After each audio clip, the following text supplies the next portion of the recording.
much myself. I don't even need no help. Did it by myself, I don't need no help. Tryna stack money like books on the shelf. Hundreds in the bag, got me feeling like the man. Shorty body hot sun in the summer on the sand. Way she's working for it, got me feeling like the man. Shorty body hot sun in the summer on the sand. Did it by myself like a selfie. Nobody try to help me. Came to the club with an island girl. I'ma take it to the crib and let me buy you pearls. Did it by myself, no one helped me, yeah. Now these bitches want a selfie. I like big gold chains, I like big gold rings. Let me take it to the crib and let me buy you things. Fell in love with an island girl. I told her only time will tell. She likes to ride in the ice as well. Will it be forever? Only time will tell. Did it by myself like a selfie, yeah. Nobody try to help me, yeah. She likes the ice and the ride as well. Will it be forever? Only time will tell. Big dog status, two-tone paddock. Okay. Stacks in the crib, I got a two-floor attic. Got a two-floor attic, got your girl in the attic. But I'ma bring her right back, dude, don't panic, I'm savage. And nigga, if it's beef, we can manage. I know a couple guys who walk around with automatics. I got big dog status, I ain't playing, I ain't average. I'ma leave you in static, I'ma leave you in static. Fell in love with an island girl. I told her only time we tell. She likes the ice and the ride as well. Will it be forever? Only time will tell. Fell in love with an island girl. Yeah. I told her only time we tell. She likes the ride and the ice as well. Will it be forever? Only time will tell.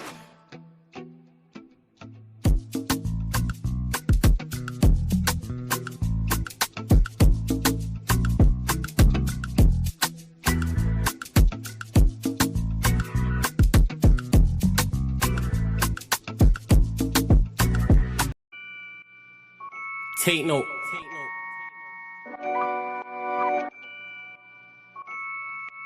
Tino, babe. Yo, Tino, he'll get his dome pop. Satin blue on his whip, but he ain't no cop. Don't stop, spray up his motor till it smokes up. Cause what I bought for insurance, I have it wrote off, you joker. Suck on your mum and take note, cause the four ring up in his grill. That grandma stove top, don't flop. Fuck up the game like this was Roblox. Oh gunner, running this field, I'm for your walk up. Drum roll, load up a cannon and give her more shots. I put your face on a beam, now you're Zordon. Treat you like an old sketchbook, you'll get drawn on. I lead your girl from the back, I'm that raw blood. Wait, who the fuck feels they could do me something? I'll roll up in your ends with a toolie busting. 32 ugly as shit, like Miss Rooney's husband. Somebody cut me a deal, I'm just too disgusting. Niggas think they next in line, but they ain't doing nothing. Mask on, metal in hand, Freddy Krueger's coming. Tools all up in your home, I'm here to fix the plumbing. House blown, toaster run, leak gas from your oven. Diol on your girlfriend's face, and she best get to sucking. Head game resemble my dad, cause it was good for nothing. Yeah, I'm still vegan, but I'm down for beef. Niggas think they slick with a dialect, but talk is cheap.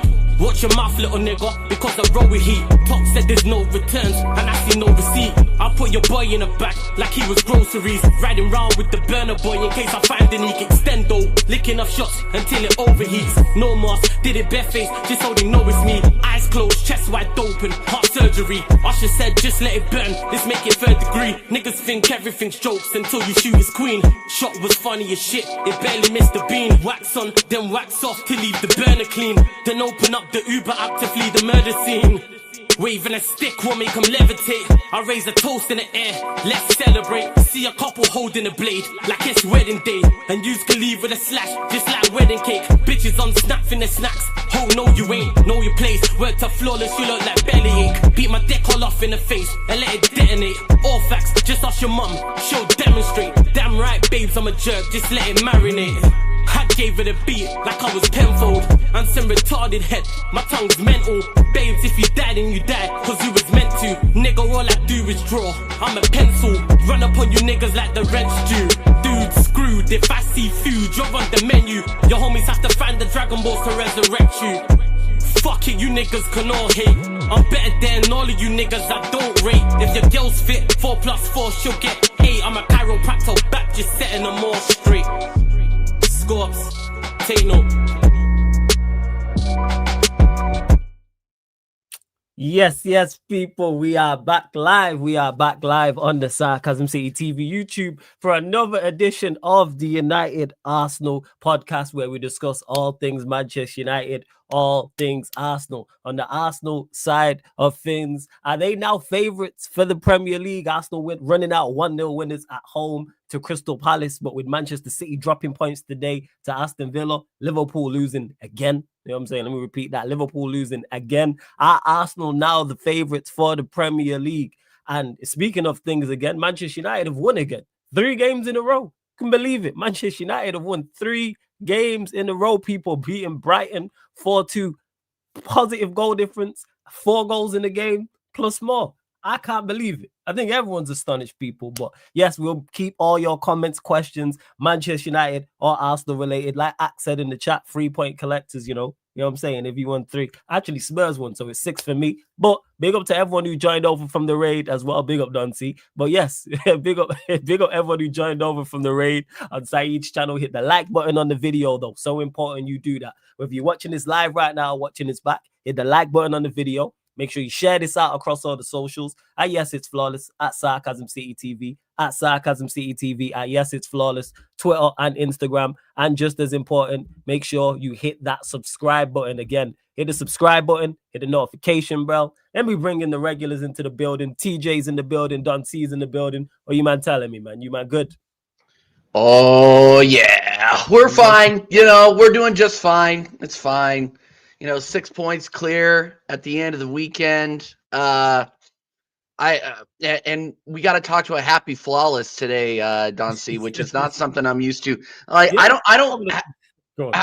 can probably count on one hand how many times that you've won 3 matches in a row, and we've also won 3 matches in a row. Like you're coming in super stoked. I cannot believe you guys are in European contention now, whereas a month ago we were singing a whole different tune. You know what I mean? So Facts. It's crazy. I feel like I'm in the twilight zone right now, but 6 points, 3-point collectors, and Don C. I'm gonna do it. I'm gonna do it today.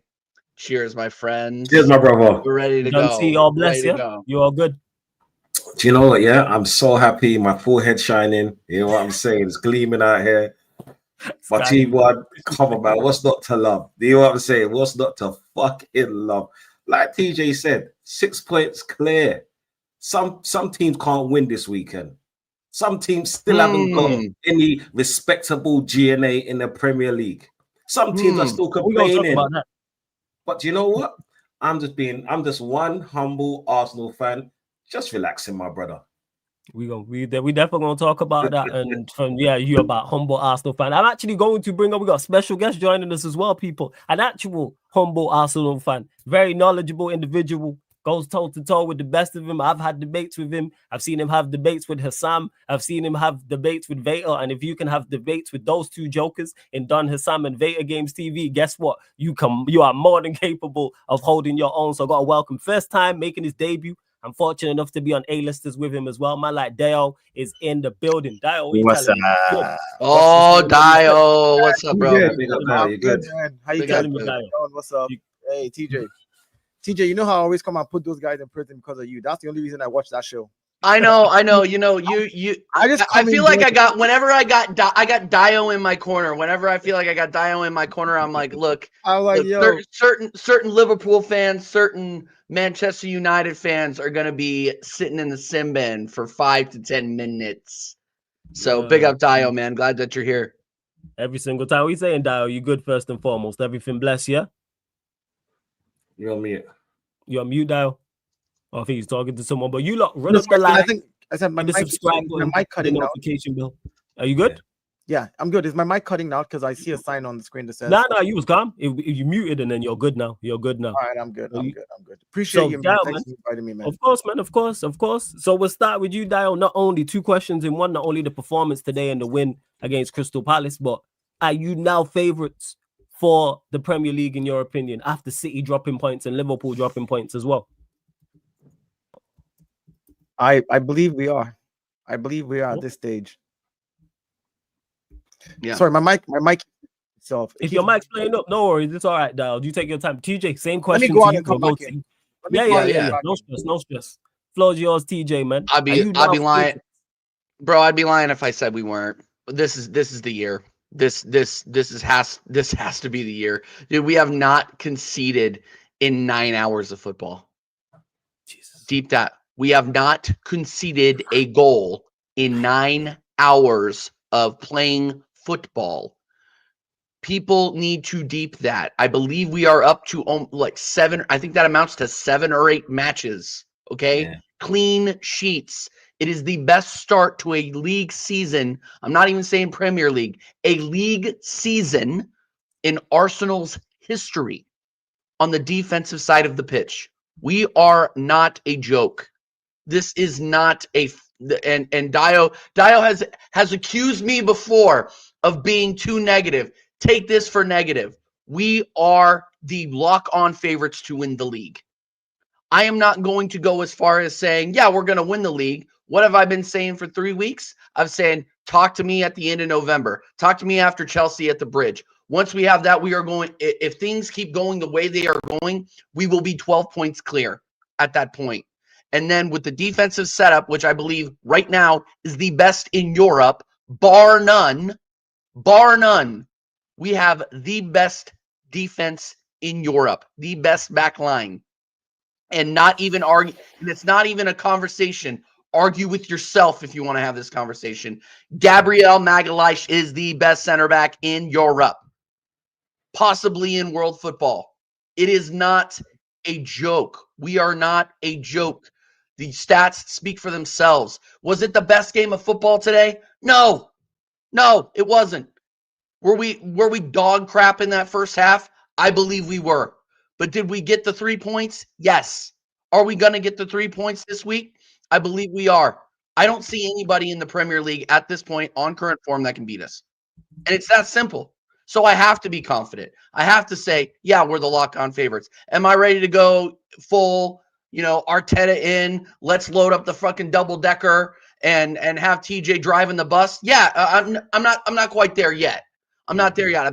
Like I've said before, I've been hurt too many times. That's like going back to your girl after she's cheated on you 3 times, bro. Like you're not welcoming her right back into the house. Open arms. Let's be real. Yeah. There's way too much trauma going on there for anybody to be just like, oh yeah, no, come home, baby. No. Prove to me that you could get it over the line. Prove to me that you're not going to be meeting up with that dude again. Prove it to me. But yeah, man, I'm super confident. It's very, very obvious that we are the team with the most consistency thus far this season.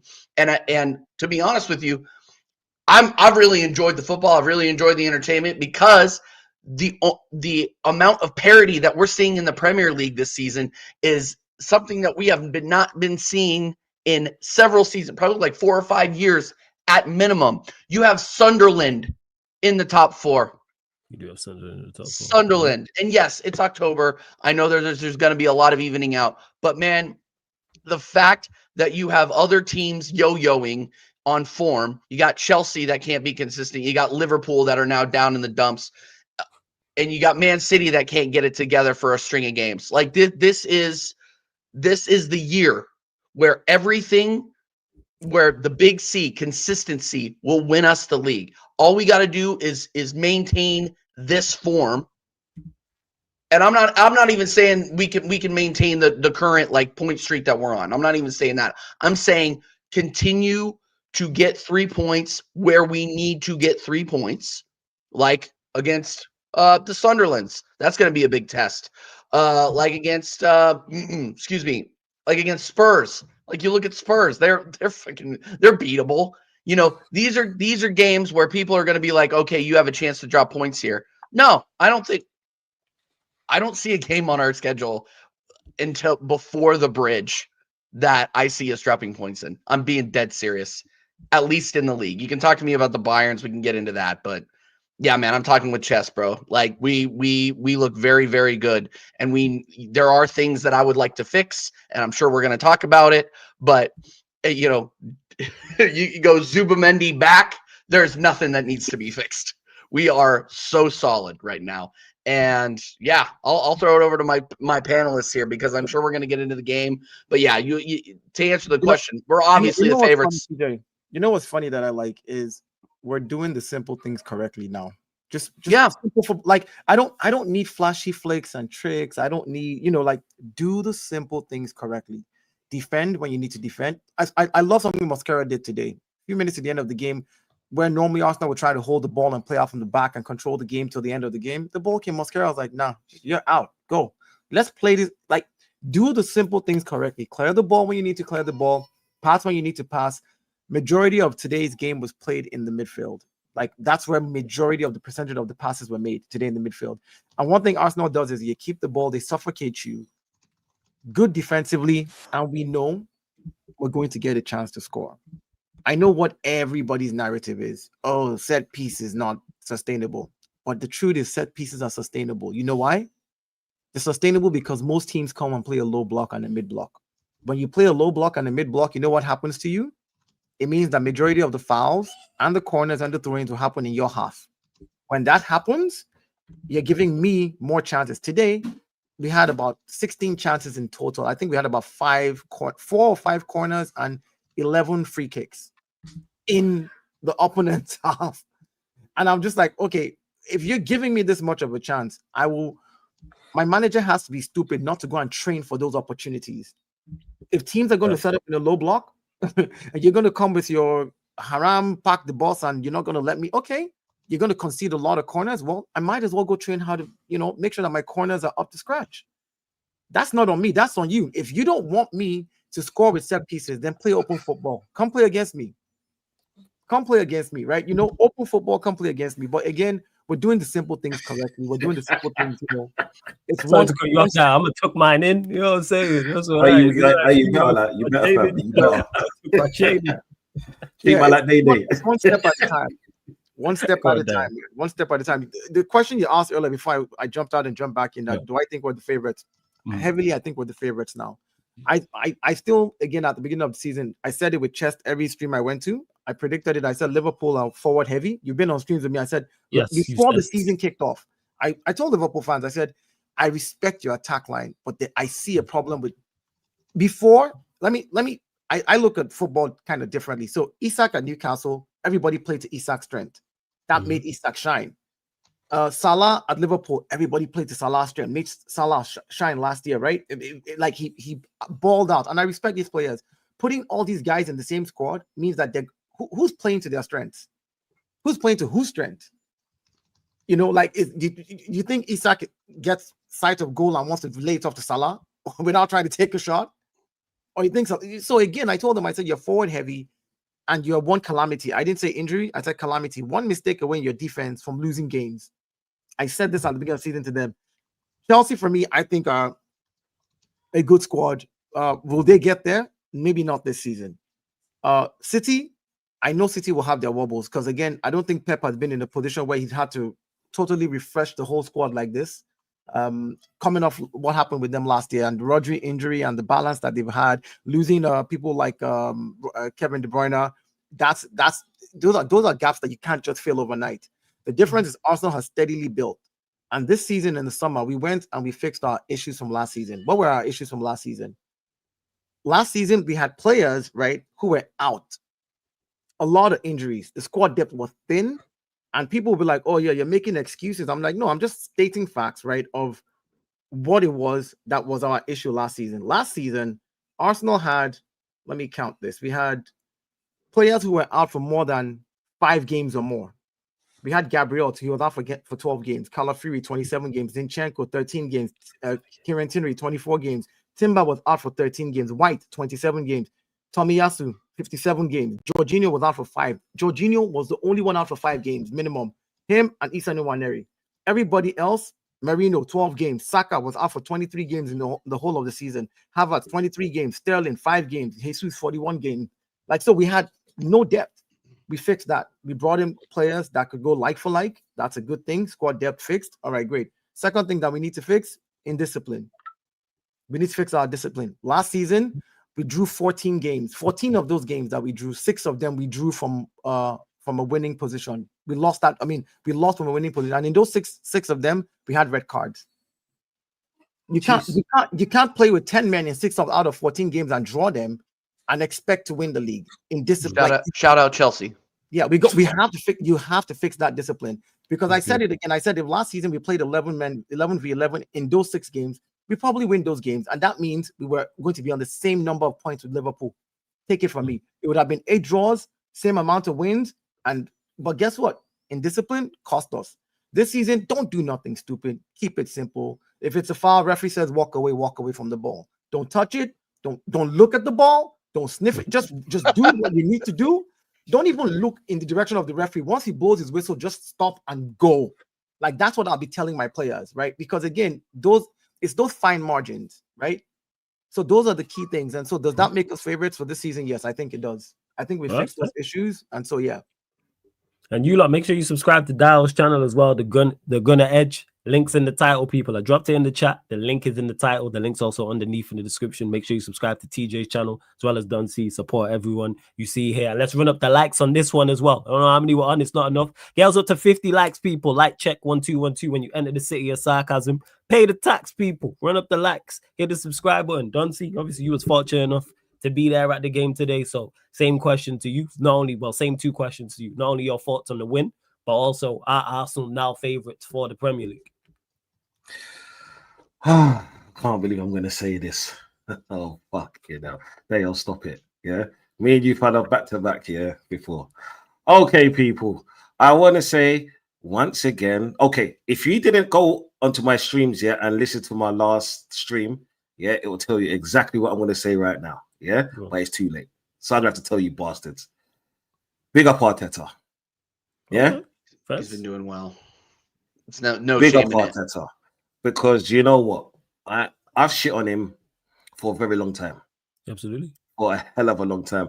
Every other stream was about his incompetence. Every other stream was him failing. Substitution-wise. Like his selection of players and the formation. Right? I'm not backing Arteta. I'm not Arteta in. Let's not do this. He's got a long way to go. But I'm praising him because for the last, let's say, 4 or 5 games, right?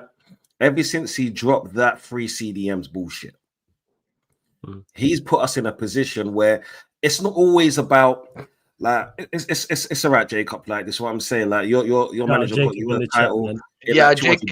Jacob, adults are talking, bro. Calm down. I'm saying. Adults are talking. You know what I'm saying? Go to your bed. It's watershed hours now. This is what I'm saying. The adults are here. Do you know what, right? He's put us in a position and accumulated the players and making the subs and putting formations on which not even I could complain about. I could tell you just at the last 5 to 7 minutes of the game before extra time, for the 6 minutes extra time. Don't know where that came from, but it is what it is. He put us in a back 3 because Gabriel to go off. So we played a back 3 with 2 wing backs, blah blah blah. It's like we're shutting up shop. Good night, sweetheart, and all of that.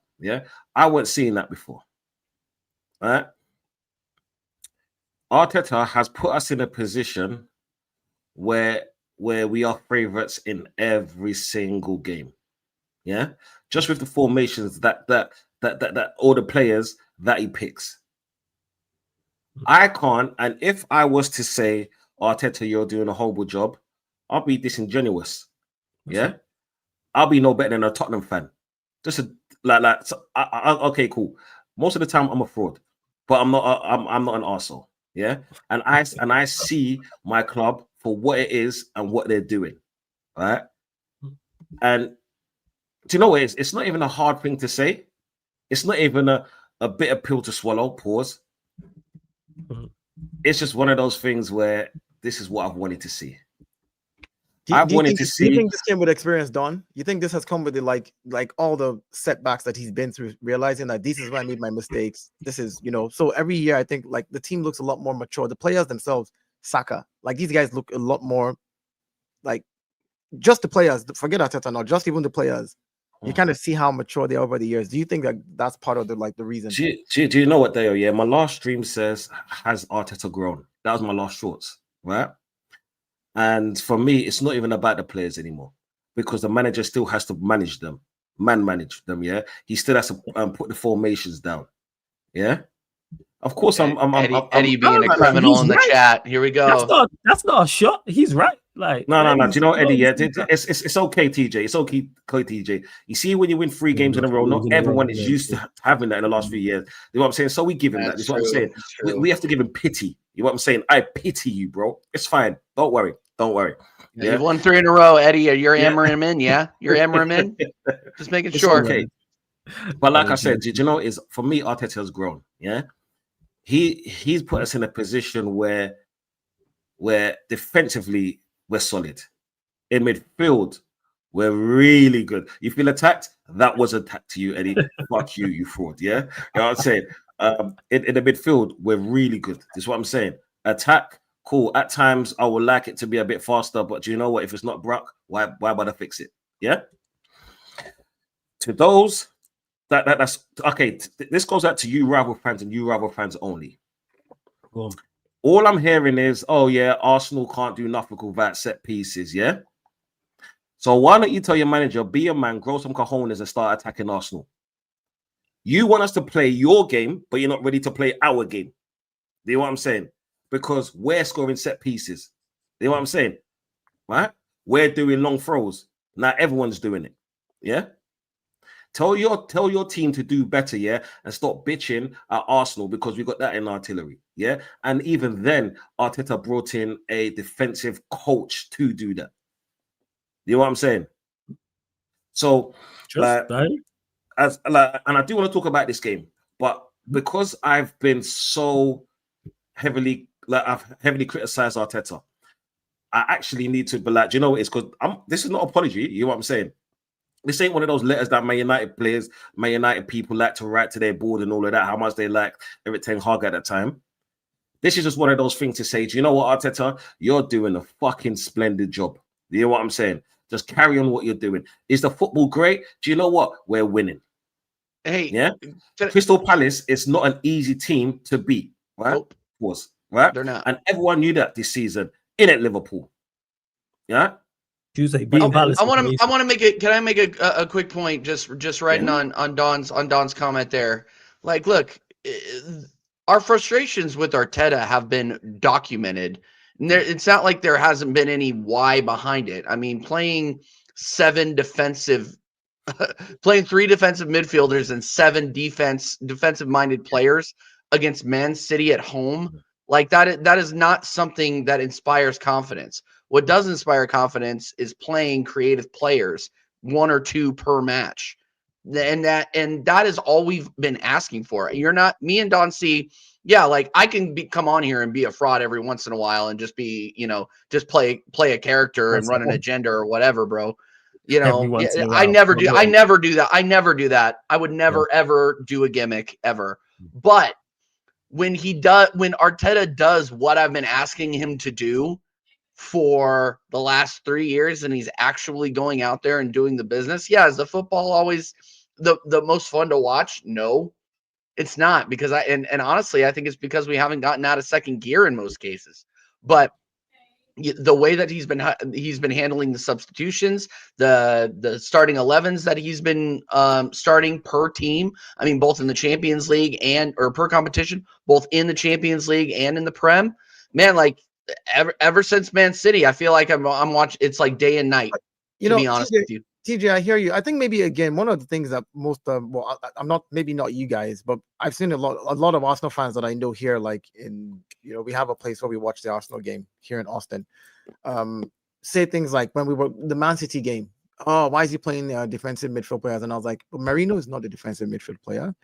Mikel Marino arguably was the most informed player in Arsenal, scoring goals at the time this year for us. Literally, if you go look at all the data, it doesn't lie. Mikel Marino is the one putting the ball in the back of the net when we didn't have Kai. That was as a striker. No. But I know. But that's what I'm saying. I'm saying again, he was going to play Man City. Nobody thought Man City was coming to park the bus. He looked at because I would literally sit down and analyze why you're playing the bigger, stronger players in midfield. You want to bully Man City in the midfield. You want to win first balls, second balls, because now you have Gyökeres, you have Saka on the right. You've got you bully them, get the second ball. That's all fine, Dio. That's all fine, Dio. But the way that we played though did not say that. Did not show that at all. TJ, I hear you. What I'm saying is That if you look at that setup, that's a very logical thing to think. Like, okay, you want to bully them in the midfield, you want to get the ball up front, and you want to try and score. In the second half, when that did not work in the first half, because nobody expected City to park the bus. When he realized that City had parked the bus, what did he do as a manager? Second half, they come out, who's on the pitch? You bring in the creative guys. That tells me that in-game management, my manager has grown from last year. He would not have made that. Arteta doesn't make substitutions 45 minutes into a game. We know this. So him doing that tells me that, you know what? You have a little bit of common sense. City had 32% ball possession, the lowest under Pep Guardiola's history in the Premier League against us in that game. City parked the space bus, the space shuttle, the spaceship, literally were like, break us down. And when they got one chance with Haaland, we know how dangerous he can be. He put the ball in the back of the net. And then, of course, because if City had opened up and played against us, I guarantee you that game would have been different. They saw that from last year. When they opened up and played against us, they saw what happened, which is why most teams park the bus. Atletico, they parked the bus initially. They were playing that stupid mid-block. The minute we scored a goal and they tried to open up, what happened to Atletico Madrid? If you open up, we will score goals. If you play the mid-block, then we would have to find another way to win. Sadly, we didn't get all 3 points against City, but I could understand you playing the bigger, stronger guys, the more athletic players against the Shirkies and the guys who they were going to put in the midfield. Bully them, get the first ball, get the second ball, and just try and progress it as quickly. You now have a Gyökeres who can run in behind, drop the ball to him. You know, I get that. And I understand why the creative wants me. Yeah, we wanted Eze, but we also saw that eventually it took a long time for us to break them down. You know, yeah, I just think, you know, we're arguing about the weather that happened like 2 weeks ago. Like, I get it. No, I get it. It's irrelevant. I'm saying as regards to like the manager being growing, like me seeing him make a team that 45 I agree that he's grown. I agree that he's grown, but if me as a viewer just saw you bring in the likes of Eberechi Eze and you've seen the impact that he had, like we knew what kind of player this guy was at Crystal Palace, and we were calling out, begging for creativity, and that Man City match needed it. And we did not put a core creative player in that starting 11. Now he's completely reversed course now. He has creative players in that squad to start the match. Period. End of, bro. And that's the biggest improvement that I've seen is that he is now playing the players in positions to their strength. And look, like big up Mikel Merino. Thank you for jumping in the firing line when we lost Kai Havertz, when we lost Gabriel Jesus. But bro, when you're thinking of a creative player and you need to generate goals, you're not thinking of Mikel Merino. Like, I'm sorry. Yeah, I agree with you. I'm just not one track minded about how I look at managers. Like, if I had to coach a team, I would be coaching the team to play the team that is set before me. If the team that is set before me, the team I can bully with athletes, I will put in athletes, bully them, and win the game. If the team that is set before me, the team that I need creative players to break down because I know they don't have what it takes to be able to stop my creative players, I'll play those creative players. I just will not play a creative players consistently every week, week in, week out, because that is my first 11. No, I have a deeper squad now that I can play with. The way Mikel Arteta is set up right now, I expect him to be able to sometimes even come out there and play with an Ethan Nwaneri and Eberechi Eze. Drop Eze to the left mid, put Ethan on the right over there, and then play right behind them Zubimendi. If you want to do it, go ahead. There's certain teams that would work for. You know what I'm saying? So I'm just glad that I've seen that. All I'm saying is I brought that up with the Man City just to show that at least he's grown. 45 minutes, Mikel Arteta making the change. What? The guy waits till 75. You guys know this, right? He waits till 70, 75. Then he throws Ethan in. Like, oh, Ethan, go do magic. And I'm like, but at 45, when I saw him make that change, I said, it's going to be a good season. This, at least, you're giving your players the chance. 45 a whole second half to try to make a change. This is something that we've never seen from him before. So I'm just glad that he's making those types of decisions quickly. Because sometimes as a manager, you will set up, and once you get on the pitch, you realize that your setup is not going to work. And being bold enough and brave enough to make the changes immediately is what I want to see. Because you're never always going to get it right 100% from get-go. Like, I don't expect that. That's perfection. I'm not perfect, so I'm not expecting anybody to be perfect. But I expect that if you set up a team and it's looking bleak for you, change it immediately. Don't be afraid.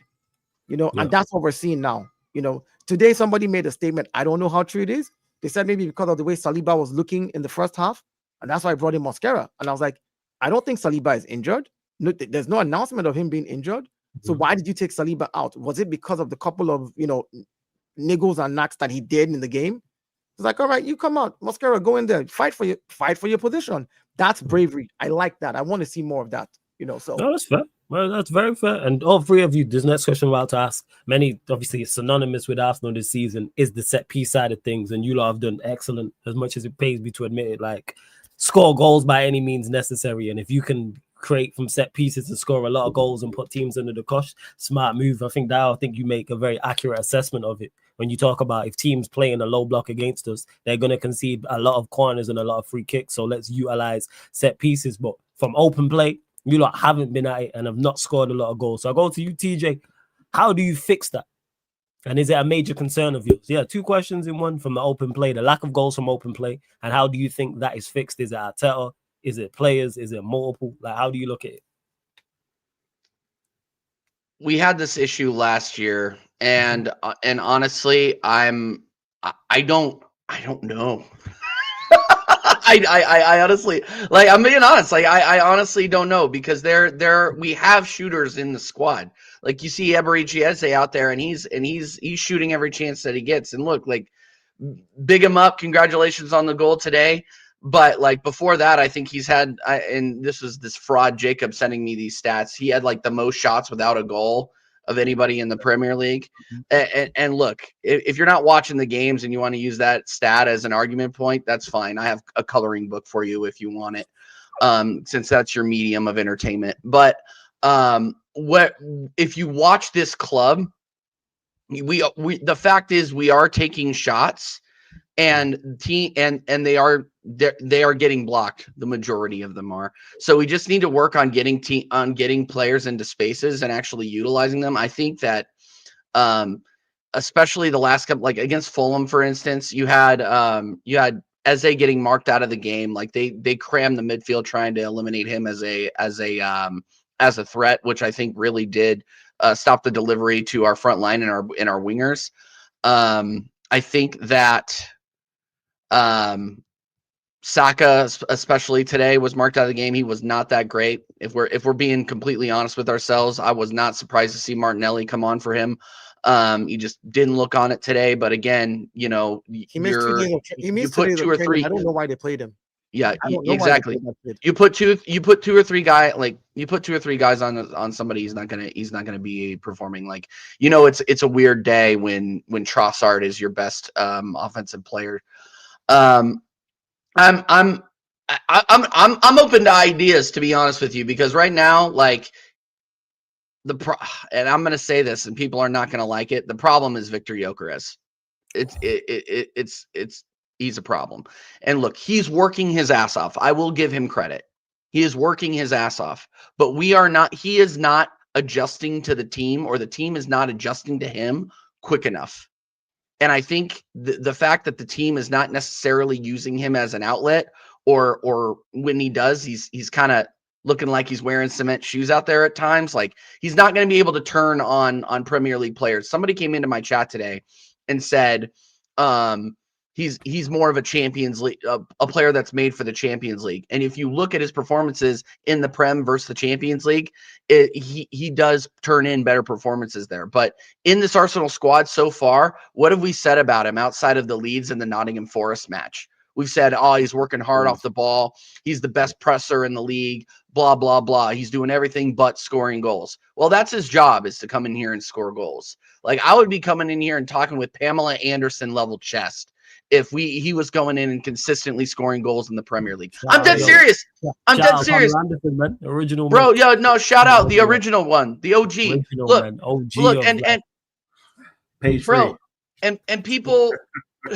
Shout out Baywatch. The people that are going to give me a ton of shit about this, like, prove me wrong, because honestly, like, we need to figure out a way to utilize him, because if you look at all of the scoring metrics, you look at the stats, you look at how many times he's getting touches, people will say, oh well, he's not getting service, or oh well, he's getting marked closely. I just don't think that he is of the level yet, and I've been saying this for the last 2 or 3 weeks. I'm afraid he's not going to get there, because you watch the matches and he just looks a little slow. He looks a little heavy. Yeah. A little bit lethargic. A little bit. Well, not. I wouldn't even say lethargic. I just think you can tell he has the energy off the ball. He is charging. He is charging at center backs, trying to get the ball out of their half. Like, he's doing the work, and I think that's why you're not seeing any talk about him being replaced anytime soon, because he's turning in those workhorse type performances, and he did get awarded against Atleti. Right, he got the 2 goals. Obviously, being in the right spot at the right time is part of being a striker. Like, being kind of in that, he's kind of playing that poacher role. Shout out EAFC. The big thing that we need to see is integration into the plan, because it just seems like the ideas aren't there. The link up is not there in the deepest parts of the pitch, in the deepest parts of the box, in the league. Don't you think that that's solely based on the fact that every team we've played, including Man City, are getting 32% possession because they're playing low blocks? There's no space for him to run. Again, you have to understand that if they played low blocks against us last year, though. Yeah, but the difference is we didn't have a striker that was going to run into space. Then now we realize there's no space behind there for him to run into when you're playing a low block. There's no space for the striker to run into. So we're going to have to figure out a way to work with the striker the way we have. He's already scored 5 goals, so we know he's going to score goals, right? We've seen him score. He's just not scoring on a consistent basis. Now, what do you do as a team that right now everybody wants to play a low block at, and nobody wants to give you space for you to be able to run in? Figure out how to get people to score. We have 11 different goal scorers this season already. So that in itself will help the player over time be able to integrate more into the team, where we figure out exactly how to play with him or play for him. We had the same similar issue when Thierry Henry joined Arsenal. I'm not saying he's going to be Thierry Henry-esque. That's not what I'm saying. I'm not comparing the 2 players, but I'm saying when Henry joined Arsenal, the first 9 games, he didn't score a goal. I know I was an Arsenal fan then. I know what we were saying about him. Where did you get this French boy from? This skinny guy that can't do nothing. Blah, blah, blah. Today, we're saying a different story about who Thierry Henry is. I'm not saying Gyökeres is going to become that, but I'm saying I'm willing to give a player time who I know can put the ball in the back of the net. If he gives me 1/3 of what he did, the goals he did last season, he'll give me maybe 15 to 18 goals in all competitions. Dio, can I ask you a question? The main difference I see between the Gyökeres at Sporting and the Gyökeres at Arsenal is the amount of space he's actually afforded. I don't think he's ever going to get that amount of space ever again playing in the Prem. In the Prem. So what's the antidote? So that's why I said we're going to have to figure out a way to play with this new system with him, where he's going to need, because again, he was used to space. Now there's no space. So of course we're not going to see the same initial output. But Mikel Arteta now has to sit down and say, well, all right, we're going to use your strengths, right, in this way. And to get the ball in the back of the net, to break down a low block, you might need to have 2 creative players behind you. Right now, in the game that we play with just on the right-hand side, we're a little more heavy with creativity. Eze and Saka. Those are the main, On the left-hand side, I would say it's a little weaker because we have, Declan, who's a box-to-box for us. They're helping with the defense and also trying to crash the box. And then Leandro Trossard is left on his own on an island to create something for Gyökeres. So I think maybe when we finally do have 2 creative players behind him and we're playing these low-block teams, they'll be able to create more intricate passes. We saw it against Atleti. He was in the box. Do you think Arteta plays that, though? Do you think Arteta goes with the 2 creative players behind him? He did with Odegaard and Eze in one particular game. I think it was the City game. We had Odegaard and Eze. Okay. But do you think he does that consistently enough to get the best out of Gyökeres? I think, again, it's also whoever's put in front of you that you're going to play. Okay. If a team is going to set up that deep, then I will go with that. But if a team is going to try and come out and attack, Chelsea is not going to sit in a low block against Arsenal. Against the Chelsea, I'm not going to play that. We're going to play. Chelsea is not a team that sits low block. If the team is going to sit in a low block, then I'll be willing to play those 2 creative players and 1 defensive midfielder to be able to give him more chances down the middle. So that at least we saw it with Atleti. Right place, right time, kick the ball, put it in there. Cut you off. Do you know what, right? I don't want to be a negative Nancy. Yeah, I don't want to be that guy. Not today, right? But Gyökeres is getting opportunities. He's getting a few opportunities, bro. He's not getting as many as people would have liked because of teams are setting up in low blocks.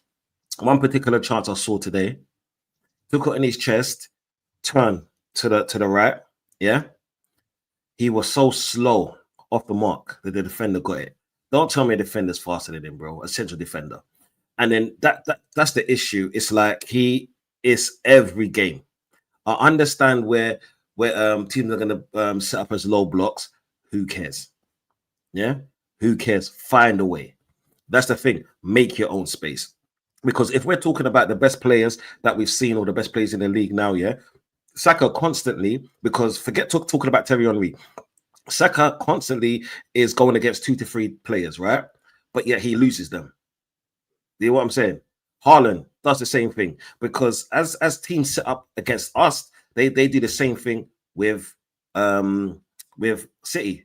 But Haaland always finds a way, and by all means, he's no Haaland. Yeah, but City plays to Haaland. Yeah, City plays because to Haaland like it's like this. Yeah, we know. I said last time. Yeah, he's like you know the thing is, yeah, he's going to get crumbs in when he's played for Arsenal. Yeah, he's going to get crumbs just because of the way we played in the last 5 years. Right, make a gourmet meal out of it.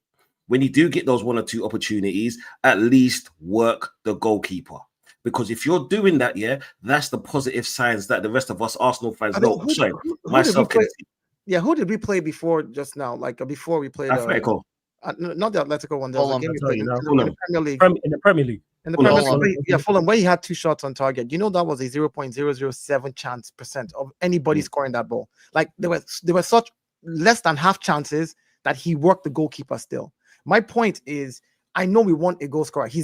A goal scorer is what we need. He's going to come good. But right now, we're a team that shares the goals. And this is a good time to figure out how to play for him, is what I'm saying. Like, this is a good time right now, the run of form that we're in, for Mikel Arteta to sit down and say, okay, all right, you're not the fastest striker. So maybe what we do is, the way we like to compress the field, we play the other team into their box. You just find the right position, and we will keep feeding you. Maybe that's what we need to do. All I'm saying is, he's not finding those positions. That's the thing. But again, he's not finding those positions. Not yet. Look, like I said, I'm not being negative, Nancy. It's just that because I want Gyökeres to win. Yeah, I want him to succeed. He's already scored 5 goals in 12 games in all competitions. Right? That's not the striker that we need yet. But if everybody is giving a room to Isak, needs to embed himself in Liverpool because he didn't get a preseason. Isak is a proven striker. If everybody is saying, "Oh, Vert is coming from the German league," you guys need to give him some time, even though you know he needs to blend. Yeah, fuck all that. But that's my point. I hear what you're saying, though. Yeah, I hear your overall point. But then when it's Gyökeres coming from Portugal, all of a sudden we're like, but he scored 5 in 12. That means averagely he's scoring 1 goal in 2.5 games. If he had scored up to 6 now, that would be 1 goal in every 2 games. And so Dal, let me ask you, because I've never asked you this before. Are you pleased with Gyökeres, or do you want to see improvement in Gyökeres? No, I want to see massive improvement. Okay, so what does he need to improve then? Like I said, what he needs to improve, this is a good time for Mikel Arteta to use this period where Arsenal is winning games as a team to be able to play Gyökeres into positions where his confidence is built up and he's scoring more. Maybe in certain games, like in the Carabao Cup, for example, right? The next team we play. All right, play 2 creative players behind him, test it out. We always dominate. We control the ball. So hold the ball until you get into the 18-yard box. Let him find space. Feed him 4 or 5 times. Today's stats, he missed 1 big chance, and our striker had 27 touches in total. Touches in opposition box, he only had 4. 4 touches in the opposition's box. And we expect him to be able to score from one of those 4. Yeah, that's not enough. The truth about marketing is you have to talk to 10 people to sell to 1. He needs more touches. Erling Haaland, Alexander Isak last year had the highest number of missed big chances because they created multiple for them, and they still had the highest number of goals scored. You know why? Because you have to create volume. We're creating enough, but we're not creating enough for him. You can't have create 4 chances for your striker, and because of those 4, probably 1 or 2 were half chances, and because he doesn't bury them, we know he's slow. All of a sudden, Arteta's got to figure out a way to actually be able to play to his strength, because he's running channels. He's bullying people. Yeah, his work rate, all of that, I get that. But again, if you're only creating 4 chances as a whole team for your striker, if I pull up Saka's stats, I'm sure Saka has more stats more chances were created for Saka than was created for him. And that's the thing we have to do. Again, that's the only way you can get the best out of him. Now, if we create 10 chances for him in the game and he scores none, please pull out the belt, whoop him, and put him on the bench. I don't have time. Yeah. I'm serious. I'm like, no, pull out the belt, whoop him, time out. You're out for the next 4 games. If in a game, you remember last season when Odegaard was creating 8 big chances in one game? If you create those type of chances and he doesn't put them away, then I have a problem. But right now, I don't think we're creating enough volume for him. I don't think we are. For the type of striker that he is, he's no Erling Haaland. He's no Alexander Isak. He's not fast. He's not, he's a flat track bully. He's flat track. He just runs, gets the ball, bam. That's what he needs to do. Well, we need to create more chances for him to be able to have those opportunities. And if we're not, then I really can't start knocking the player on the head when we are not creating it for him. No, that's fine. TJ, do you agree with that? Like the team needs to play more for Gyökeres, and that's impacting your lack of scoring goals from open play? Or is it more? Do you look more so, hey, Gyökeres, you need to do more on that side of things? It's both. I mean, I think I said that earlier. Like he and if I didn't make that point clear, I'll make it clear now because you've seen him get chances. It's not like he's not getting chances. Yes, do you think could he be getting more? Yes, and I think a lot of that is just due to the fact, like you said, that we do need a little bit more time. But at the same time, the clock is the time is running out. Okay, it is now October 26th.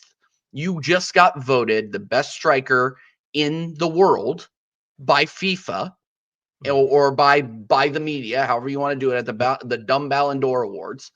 And you need to start playing like it. Like, and that's the thing is like when the ball falls to your feet and you have those kinds of accolades, you scored 80, 90 goals in the past 2 seasons. You've shown that you can do it in the Champions League. I expect you to bury the chances that you get. I mean, there are a couple of chances where he's had his XG wasn't 0.04. Dio. It was a lot bigger, man. No, I'm tracking him, TJ, and I'll be honest with you, those chances that you're talking about, yes, there's like about 2 chances like that throughout the season that I can really remember because I pull up the whole data. And again, I get you. I agree with you. We saw the same thing with Kai Havertz, right? The first half of the season, he was crap. We all said, why did we buy him? But in the second half of the season, when the team was able to figure out how to play with him and he was able to figure out, he went on a run of scoring in 14 out of 16 games. I mean that's all fine. That's all fine and dandy. That's all fine and dandy, Dio. But when the chips are down and it's the 90th minute and you need a goal and we're down and we're about to draw to Bournemouth or we're about to draw at the Stadium of Light, and that is coming up, by the way. We need a big striker to deliver in big moments. And they're on. Hold on, let me finish. Okay. On the average, when the ball is at his feet, if he is not playing against the Leeds, he's not finishing it. And that is a big, big problem. That's a huge problem. I'm saying, TJ, I've watched football for such a long time that I give players a season to blend. Because again, we talk about, yes, you are the biggest. So again, there's something that's funny about how we address this. Most people say, oh, you got voted the best player, the best striker by FIFA, but then we don't rate the Portuguese league. And then we say, oh, we don't rate the Portuguese league, but then Gyökeres has got to come in just because he got voted, because he scored multiple goals in the league that we don't rate. We've now got to bring him here and he's got to show it. Like, my thing is, yes, a striker is... Well, it's not just the Portuguese league. It's how he played in the Champions League too. Again, but in the Champions League with us, we see how he's playing. He's scoring goals. Whatever we want to say, he looks better in the Champions League with Arsenal than he does for the league. So maybe there is a budding process for the league. I'm happy to give room to see how they work with him to get him to where he's supposed to be. Because in the league, we find multiple ways to score. Whether or not it is through a striker or a set piece, we find a way to win these games. Our defense is doing very well. What I will not take is when those chances are being created, if he doesn't score them, because a lot of the chances, all the chances we created for this guy, almost 60% of them are half chances. The stats are there. 40% are more clear chances. But you got to remember, stats do lie as well. Stats do lie as well. I agree. And stats do hide a lot of stuff, because I saw a stat where he had a big chance and the ball went into row Z. This is what I'm saying. So stats do lie as well. Look, I understand what you're saying. And do you know what, right? I'm not one of those fans that's going to be like, oh yeah, the Portuguese league, this and that. I don't care. If a baller is a baller, I don't care what league you come from. You could come from the Z League in Japan. Who gives a shit? Is what I'm saying. If you're good at football, that's it. It's just that as an Arsenal fan now, which we haven't won anything in such a long time. We haven't won a title in like 21 years now. We haven't got time for this. Wait, give it another season. Give it another season. Yeah, because Christmas is coming up. The goals will be drying up. Every 5 days you'll be playing 3 games. The goals will dry up. There'll be a point where we will need him. This is what I'm saying. Maybe that's the point where he wakes up. No. Give me 1 second, yeah. And the thing is, I don't want to wait till then for him to be like, okay, now it's time for me to score, and then he doesn't score. Because we've been there before, and I understand the whole Havertz thing and this and that. Cool. We played completely different. Havertz suited that style of play. Yeah, I understand it's a mixture of he needs to get used to the Arsenal get used to them. I don't care as long as we're winning the games. Because did you know what? Yeah, I'm gonna be honest, bro. You see that Daniel Son karate kick that Eze done today? That's not gonna be every week, brother. Is what I'm saying. You see, last week when he was that was good one. That's good. Yeah. That's what it looked like as well. That's good. That's good. You see that header from that set piece last week? That's not going to happen every week in the Premier League. I understand he's there for the Champions League, right? I get it, but now we're in a position where he needs to start kicking on, because the one thing I don't want to do is start asking real questions of the striker, which I wanted as well. Hold on. What do we need him to do? Pick up the ball in the middle of the field, run past 2-3 players? No. You see what I mentioned today? When he touched the ball on his chest, turn, shoot. No, so again, I hear he's fast off the sprint. Look, it's like this, he's probably faster than, let's say, 80% of defenders out there, but he looks slower than every single one of them when he's shoulder to shoulder with them. I've seen him get bullied off the ball. He's supposed to be a man mountain. I don't want this. Again, it's for me, I'll apply the same logic that everybody applies, which is when we say, oh, can Arsenal win the league? It's 9 games into the season. You can't say that. The same thing goes for Gyökeres. It's 9 games into the season. I'm not going to crucify him if I'm not going to crucify everybody for 9 games into the season. See what I'm saying? Like, but are you crucifying Isak? No, I'm not. What did I? Flawless, you've been on the stream with me. What did I say about Isak? In fact, Flawless said I was the most lenient person to Isak. What I even said, that's truly surprising to me. No, TJ, because there's no reason why we should be giving that guy time. No, let me tell you why I said. Let me tell you why I gave Isak time. I said, at Newcastle, everybody played for you. They played to your strength. Now you're at Liverpool, where everybody's not playing to only your strength. There's Salah's strength to be played to. There's Ekitike's strength to be played to. There's Vert's strength to be played to. Nobody's focused on trying to feed you the ball, Isak, consistently all the time. So it's going to be a budding process for him. And I get that. I totally understand it. So I'm not going to crucify the player when I know that, baller or not, we see it. These guys are all ballers, but look at how they're not blending. The same thing I'll apply to him is what I'll apply to Gyökeres. I'll say the exact same thing, because again, it's 9 games into the season. Isak could pick up in December and just go on a mad thing and just start scoring. We see Haaland scoring now, and in one game, Haaland doesn't score today. City finds it difficult to put the ball in the back of the net. The story is different for Arsenal. Haaland should have scored today. Because we have multiple players that have scored. We have 11 different goal scorers this season already, 9 games into the season. So for me, that tells me that the way our team is set up, we will find goals. We will get goals. We will find ways to stay. Yeah, but we've been like that for the last 3 seasons. Oh, no. Again, the last 3 seasons, we can say all what we want to say about it.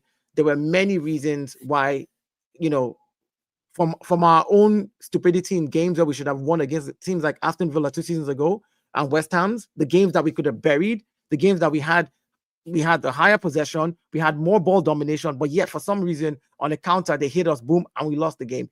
That's a maturity thing. I think that we are more matured now. I see the way the team is. I mean, everybody can attest so far that the first 9 games and the first 12 games in all competitions, or 13 games in all competitions, Arsenal looks a lot more matured in how we play. We're doing simple things correctly. We're not overly trying to do anything. Saka is not doing let me run into that cut back as quickly as I used to before. There's a tempo to the madness right now, which again, like I said earlier, maybe that comes in maturity. When you get older, you do better. If you know better, you do better. Maybe they're doing better now. So I'm not. Yeah, but Dale, this is what I said right at the beginning, of my whole monologue. I said I would like to say big up to Arteta. You know what I'm saying? Because as much as I will put a lot of training regimes and the formations on Arteta, when it gets right and when it goes right, it is down to Arteta. You know what I'm saying? He's the one who puts the players in their position. He's the one, because he is not one of those coaches that sits by the line, just tells them what he needs to in the locker room. He actually translate this on the pitch as well to them, right? So, and because it's worked, this is why I'm not really going too hard or saying too much about that, even though, because today what I saw wasn't a great game. I had a lot of beers in the stadium, but it wasn't a great game. Yeah. But, I mean, but no, it wasn't a great game. It wasn't. No. What I said is like, the thing is, one second, Dale, give me 1 second, yeah. But Crystal Palace, whether it's a home or away, this season have been tough for everybody. Yeah, I have to take in consideration the team that we're playing as well. Yeah, very bully. They're good in transitions. They're playing a low block. The way they attack is very ferocious. Arteta is a striker on form. Yeah.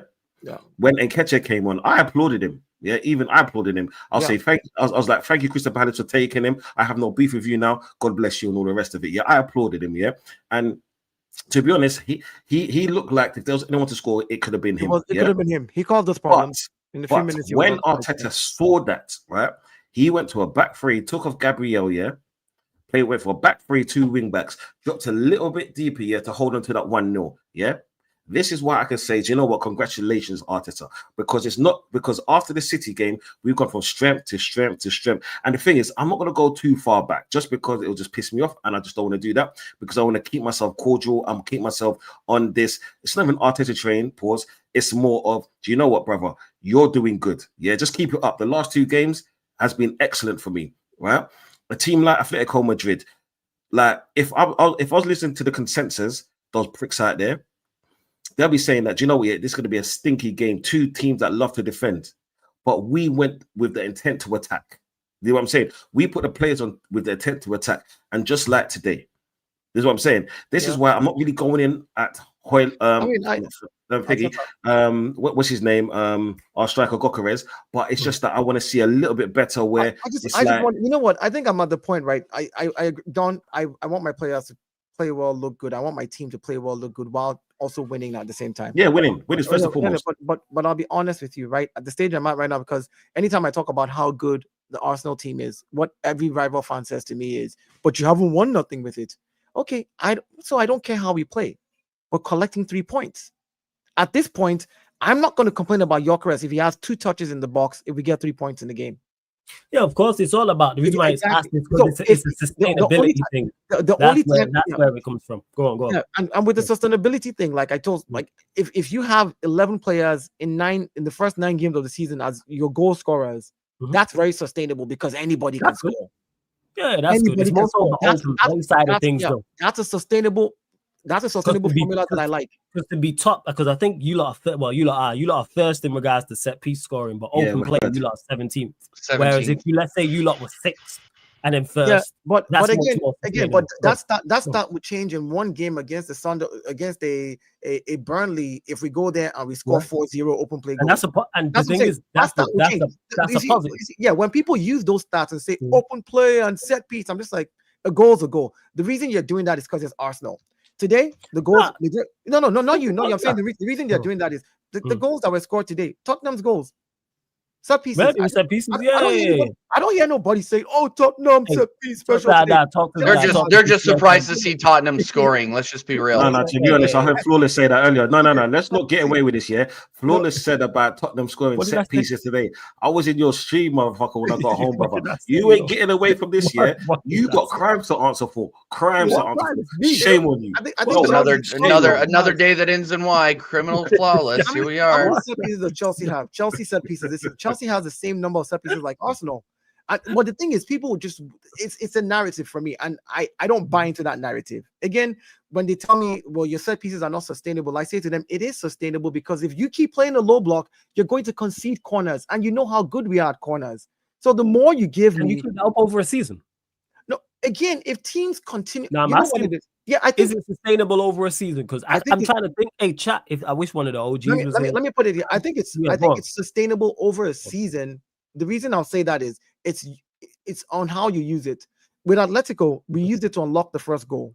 As soon as the first goal was unlocked, any team in the Premier League that then opens up and tries to play against us, just try to play openly, they'll get crushed. Yeah, I'm trying to think who's the lowest score. If anyone in the chat will probably not know this interesting stat, but who's like the last champions in the Premier League in the last 10, 15 years, the lowest scoring from open play. If anyone knows that, let me know. Was it Chelsea? I think it was Chelsea on the season they won when they conceded only 15 goals. Yeah. Yeah. Also back in 04-05. Mourinho season. Mourinho season, yeah. Be interesting to see where they were on that list. I'm sure I'll have to talk to my stat guy and find that out and get that. Yeah, you can have sheer interest, that's all.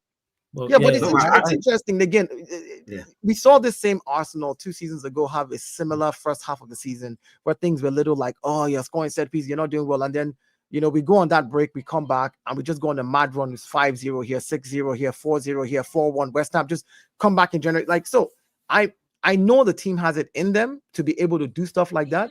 I just feel like at the beginning of the season, like where there's a lot of pressure, where there's some new players in the team, Zubimendi's, hit the ground running, thank God. That was a big fear for me because I respect the player. I know he's good. It's just, will he be able to embed himself real quick? Gyökeres hasn't. Fair enough. Hopefully he will eventually.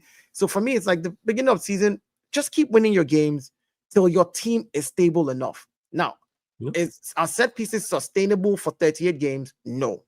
Are they sustainable when you need them the most because you're good at it and because teams are going to play into your hands by playing a low block?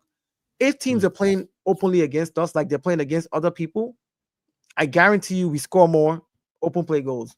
I guarantee you. We saw Martinelli do it in the Champions League when Atletico played against us. They opened up, ball through, boom, goal. Skelly runs a little bit, releases the ball. We can do those type of things if teams open up against us, but teams are not. Even the great Man City, the so-called Pep Guardiola, played a 32% ball possession at the Emirates. Like, people don't seem to understand how deep City was playing. Yeah, they was. Like, they literally just parked the bus. Meanwhile, everybody called it a masterclass by Pep Guardiola. But when we did it with 10 men at the Etihad the season before, they called us cowards. To me, they said, oh, you guys are cowards for playing a low block. We were down to 10 men. Whoever was saying that needs to have a head wobble. But the thing is, Theo, the thing is, we understand that because we're Arsenal, and I don't really listen to noise. This is what I'm saying. I just shut my door to noise. You hear what I'm saying? Oh, no, I don't listen to. I don't listen. We don't do that, yeah. Okay, you see the thing is, right? Yeah, for me, I want to get off this topic. I want to talk about how good Zubimendi's been. You know what I'm saying? Talk about because bro, to be honest, right, Zubimendi, right, has been the unsung hero for Arsenal. People don't actually realize how much he controls the Arsenal's midfield. He made one mistake today. I get it, yeah. But over the last, let's say, 3 matches, he's been near enough unstoppable, in my opinion. Him and that Declan Rice, that partnership, that link up is playing so well because Declan Rice is that workhorse, but Zubimendi's passing is immense. And you know what? Yeah, I can't actually believe I'm going to say this, right? It's going to be very interesting what happens when Jesus and Odegaard comes back into this team. Because now, we've got someone that could actually do that whole jinky-be-jinky thing, through and out players, 1-2-1-2 with Odegaard. Because Odegaard, one thing that you said is Odegaard will play better with Gyökeres just because of his passing, if you understand that. But I think that Eze will play better with Jesus just because they are both total ballers. You know what I'm saying? But furthermore, before we even get to that stage, I want to talk about Zubimendi, because Zubimendi has been totally immense, bro. Like if you watch him today, the passing, the level of passing, how he got deep all the time to collect that ball. It's like watching Partey last season. It was amazing. You know what I'm saying? He's not a player that gets involved with all the dirty work, but he gets the ball so elegantly. He's like a fucking ballerina, bro. You know what I'm saying? Everything about him is elegance. He's passing, he's moving, 1-2s. The way he was orchestrating triangles, it was bro. Yeah, honestly, like, you know what I'm saying? Wirtz, who the fuck is that, bro? You know what I'm saying? Man needs to start paying attention to who Zubimendi is, bro. Because you see that boy, yeah, he's gonna be a star if he carries on doing what he's doing. Forget the goals, forget the assists. You know what? Yeah, he's one of those players where I don't really care if you get that. You know what I'm saying? Because first and foremost, there's enough players in front of you that should be getting those goals and assists. But I'm happy at the fact that he's actually controlling our midfields, because a lot of the time, a lot of our games, we've won them just because he has got the ball to transition it up to the field, where we got the free kick from Declan Rice on Wednesday. This is what I'm saying. Even that corner from today, he's the one that actually started that move.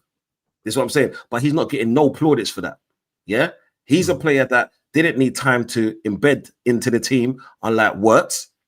Yeah, he just. I think he is getting plaudits for it. He just won Arsenal Player of the Month. Arsenal fans voted for him on the Arsenal website. Like, he's literally every month being recognized. Maybe the media and fan channels are not talking about him that way, but I think as a fan base and as a club, Zubimendi is getting all the love. Like, Zubimendi is like getting, like, he just got voted the Arsenal Player of the Month. Like, so the guy, you're right. Yeah, maybe we need to make more noise about him, but I like the fact that he's under the radar. Please don't speak about him. Let them speak about their own DMs. Let them make all their noise. Zubimendi is doing things that, Thomas Partey was doing and a half. Breaking play, throwing those forward passes. For a player who's 5'11", winning duels. 5'8", 5'9", 5'9". Yeah, for a player who's 5'9", I thought he was even like 5'11". For a player who's 5'9", winning aerial duels, winning 85% of your aerial duels against 6-footers, knowing when to jump, when to get to the ball before the taller player does.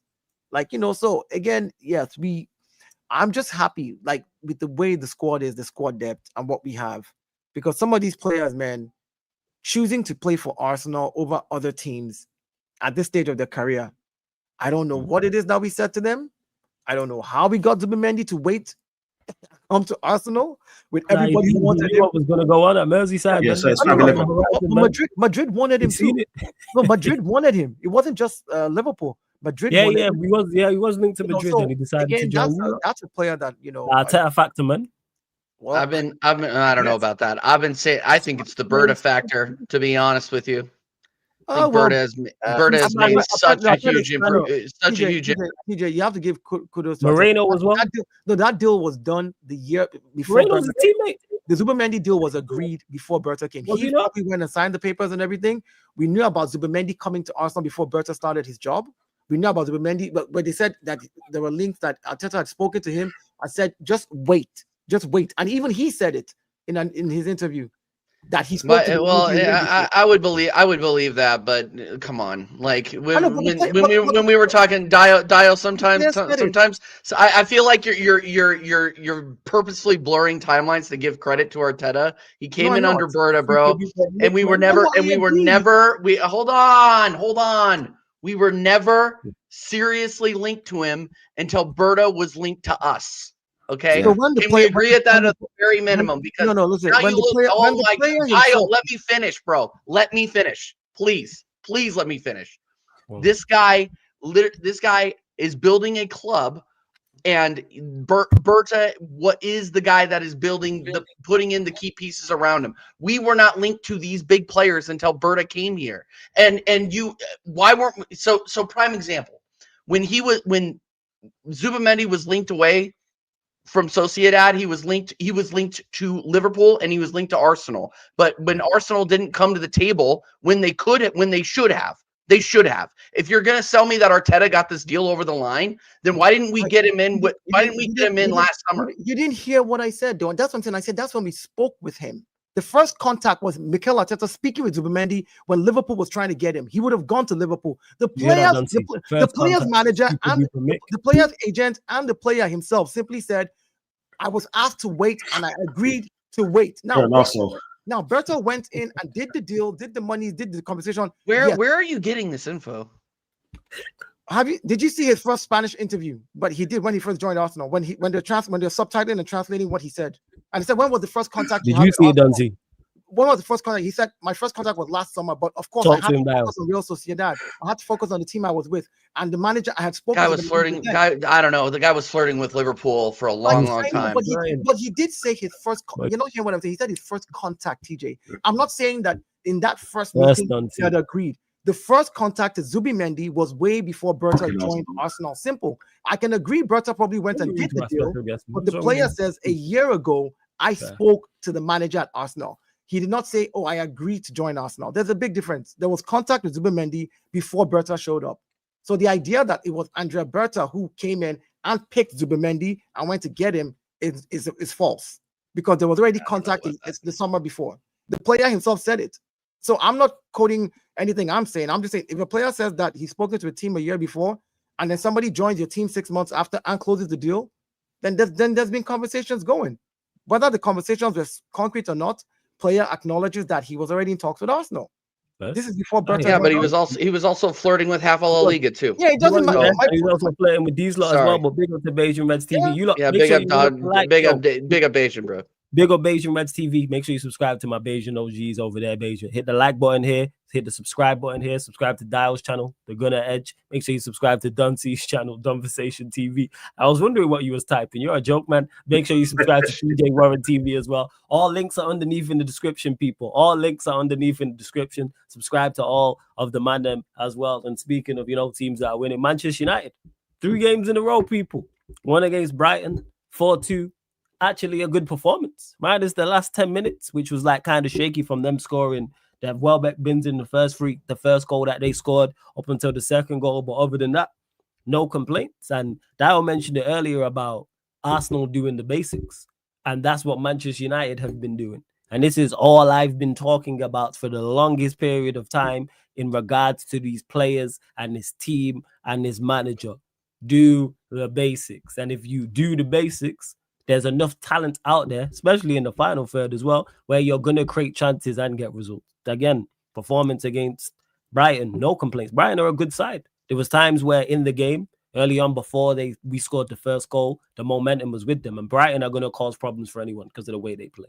They play a good brand of football. They play attacking football. They're gonna throw bodies forward, and they was in good form coming into the game. Obviously, have an excellent record at Old Trafford. So to get the dub, fantastic. Thought Cunha was brilliant. Yet again, so glad that he got his first goal. He was one player I spoke about and said, I have no issues about it. People were like, oh, you're concerned he's not scored or assisted yet? No problem. He is the one player when people talk about the pressure of playing at Manchester United, he don't care.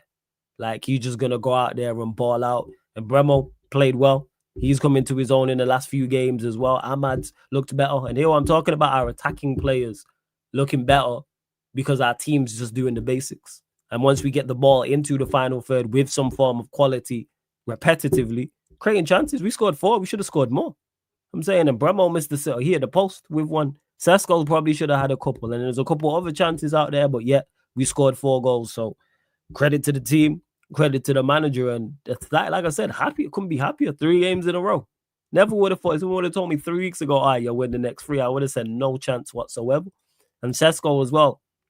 Even though I just mentioned that he should have scored twice. His assist, I think, for the Mbeumo goal, Mbeumo's first goal, is supremely underrated. Because to control the ball like that, take a touch, turn, and then play the pass with that weight is very tough to do. You see many players slipping when they was out there in the pitch and miscontrolling it and overrunning it, etc. So it's good. And this is all I've been talking about.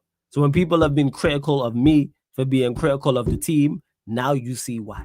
Because they've shown over this last 3 games that they can play to a certain level. We've played, I see, Liverpool aren't playing well, but played one of the better sides in the league. They still are, even though they're performing piss poor. Brighton are one of the better sides in the Premier League. And we competed the entire time. Like, even forget the results. Even forget the results. Your right hand side looks pretty good though. With them two linking up. With Ahmad. Like, I watched that game and I was like, Ahmad and Mbeumo, that triangle right there. I was like, all right, these guys are looking, I'm flawless. You were on the stream when I said the dark horses for me this season was either Tottenham or United, right? Yeah, but you know that might have been. Yeah, this was Hossam's stream, and I told him, I said, and he was like, "Oh, it's never going to be United." And I said, "Well, I just have this thing that I know that the quality of players that you have, if it works out the way it's supposed to, you have a team that is good enough to make top 5 easily." I said this, and this is why I have been so critical, is because of like even you're seeing it now with Liverpool, and obviously the other United Liverpool show coming up after that. When a whole team looks bad, like individuals, I'm looking at the manager. Now, if half the team's playing well and half the team's playing bad, or 90% of the team's playing, like the way you lot talk, like your team's playing well. So you lot can look at Gyökeres and go, you're not doing enough because everybody else is playing well. Now, if Gyökeres was playing bad and Saka was awful and Eze and Zubimendi and Rice and Gabriel and Saliba, you'd have more of a leg to stand on in regards to looking at the manager. But when teams are playing well, you have to look at the, what's it called? You have to look, well, see, when teams aren't playing well, you have to look at the manager as well.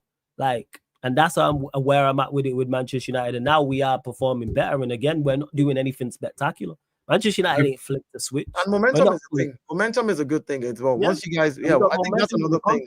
But we competing, which is all I asked for. Even in the game against Brighton, where there was times, in particular, before we scored our first goal, the momentum was with them. They didn't create a lot, but they was the best side and looked the most dangerous. But we competed, then ended up scoring, and then obviously ended up winning the game. But this is all I've been talking about, because the team's capable of it. Even though I don't think the players are up to par in regards to go win a Prem or a Champions League, can they compete against anybody in the league, Old Trafford or away? Yes, as they've shown. As they've shown against Brighton, as they've shown in particular against Liverpool as well. Go on, Duncy. What was you going to say? Yeah, no. I was going to say, first and foremost, I was going to say, like, I backed you, yeah, and your team, right? And you're still throwing hatred at me, but it's okay. Because TJ's been here every week, right? Yeah. And he's heard me say that you lot. Well, you know why? You have an annoying knack to pick these results. That's why. Because you did it last year. I did. I picked United too, by the way. One of the very few to do it. You have an annoying hack of picking United results. Like, yeah, but I said you're going to win these 3 games. And look what happened. Yeah. I just did won these 3 games. Right message, wrong messenger. That's why. Yeah, but then the thing is, yeah, like, that's what you should change the name of this channel to, Flawless, to be honest with you. Your channel, not Don's. Your channel, not Don's. TJ and Dale, yeah. This is the epitome of someone that was talking about their feelings. This is what I'm saying. Because I made him feel bad one time, right, by talking about his beloved Spurs, right? So anything I do say after this, right, he thinks that I'm actually trolling or anything. When I say I'm not trolling, I think you lot have actually turned the corner. When you pick these wins, I believe you believe what you're saying. I just don't want to hear it from you. But I believe what you believe what you're saying. Like when you said we was going to beat Liverpool, I genuinely believe you believe that, because you picked us to beat City last year, but you didn't pick us to beat City this year. Same way you picked us to beat Brighton. Like I said, you have an annoying hack of doing this. It's because I watched their last match and your last few matches, right? And I think that it's not that you've got a better team than them.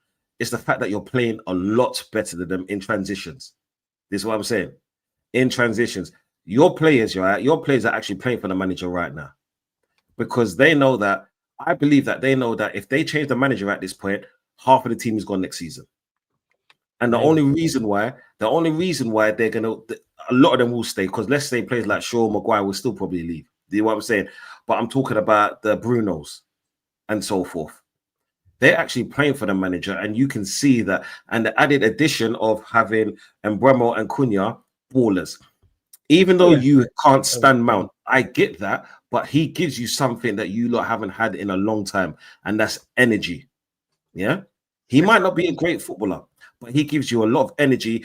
And the thing is, who is it? Amarim plays a lot like Arteta in certain respects, where when he plays Mount as a pivot, he could drop so deep, to play at the number 10/8. You know what I'm saying? So that's an extra body in midfield, as Ray will say, because when you're playing against other teams with extra bodies, it's hard to break them down. It is what it is. Hey, for those that don't know, go check the Sports Q&A Liverpool special edition where Ryan was on. Just fast forward towards the end, and Ryan got cooked in Ryan fashion. And that's another one of his statements he made that's going to stick with him forever. Like it's going to absolutely nowhere. Absolutely nowhere. Peak. Yeah, no. What I'm saying is, it's just that I think that, as much as I hate saying it as well, I think that you lot could be a serious outfit, right? I'm gonna respond to all this. I see Cam asking questions in the chat and the others. Just to clarify for everyone, my long-term opinion on the manager and the team has not changed. But I'm taking it a game by game. But people asking me, because I see, sorry to cut you off, Dante, asked me about top 4 finish in the cup. Cam, why are you asking me that now? But you didn't ask me that after Fulham. You didn't ask me that after Grimsby. You didn't ask me that after Manchester City. And this is where people are too reactionary. We won 3 games in a row, and all of a sudden, our whole outlook's changed. Yes, it's fantastic. But what happens if we lose the next 2? And we're getting no questions about where Manchester United could finish in the league after multiple games. Like I said, Fulham, Grimsby, Manchester City. Who else we lost to? Trying to think of someone else. Now, after Arsenal. After Arsenal. Oh, yeah, because I ain't seen you here since then, Cam. That's the craziest part. See what I'm talking about, people?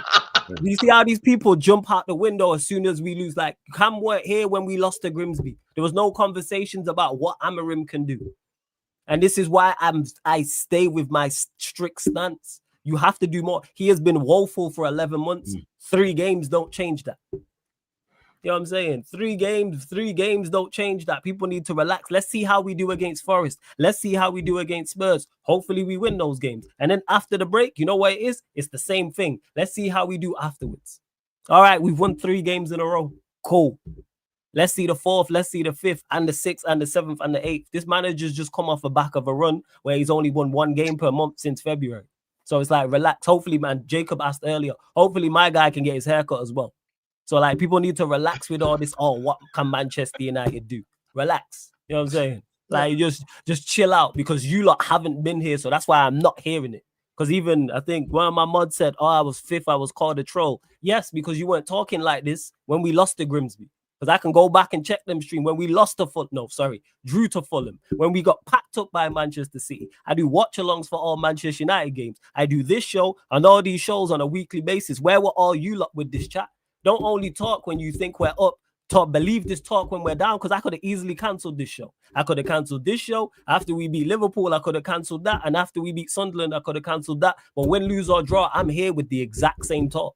The exact same conversation. Yes, I'll respond. That's why I do match reactions and balance in regards to the one-off game. And one-off games, we've been performing well, yes. Brighton performed very well. I've said this. Very, very good. In particular, Bruno Casemiro in the pivot, they've been good in these last 3 games. But 3 games don't eliminate 11 months. You know what I'm saying? They don't eliminate being it. It shouldn't take you 11 months to win back-to-back. But again, flawless. Just hold off with all this chat. Sorry, go on. But those 3 games are like a sign of what direction you can be actually heading in. And that's the one thing. Because one thing about me is, I feel like now that you showed it in 3 games, it means you know how to do it. So as a manager, I don't expect you now to go do something stupid and reset up the team in the next game in one random way. At least have a sense of, okay, even if I'm going to tweak against the next team that I'm going to play, I must sustain my main form. You know, what's my main form? Who are my key guys that will stay in? And then there's some guys who I can actually, swap in and swap out. So I think he's already shown that, he's capable of doing it. And the 3-5-2 system seems to be working now with United. Because again, I questioned why he hadn't been playing Ahmad for the longest because in the summer there was conversation that Ahmad wanted to leave. He wanted to go on loan or something, and they asked him to stay or something random like that. I saw in the summer, and I was like, imagine that kid had gone on loan. Yeah, it's outrageous. And yes, we're 9 games in. You know what I'm saying? We finally just hit. We've been in debt the entire time.